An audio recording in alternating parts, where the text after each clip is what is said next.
ईडीमध्ये काँग्रेसने चूक केली त्यावेळेला ईडी सारखं बिल आणलं आणि कायदा बनवला. ज्यांनी कायदा बनवण्याचा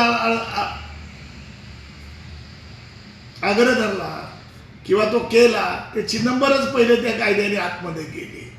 कायद्याचा दुरुपयोग होऊ शकतो. म्हणून आमचं म्हणणं आहे की नुसतं डाव्या विचारसरणीच्या अतिरेकी संघटना आहेत तर उजव्या विचारसरणीच्या पण आहेत.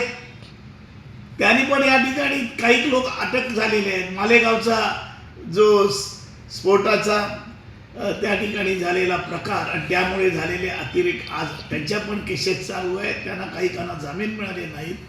तर ह्यावर कुठेतरी विचार करण्याची वेळ आहे आणि राज्य शासन ह्याच्यामध्ये किंवा राष्ट्रीय पातळीवर या कायद्याचा गैरउपयोग होण्याची जास्त शक्यता वाटते. म्हणून राज्य शासनाने कबूल केलेला आहे, म्हणजे चिकित्सा समितीने कबूल केलेला आहे.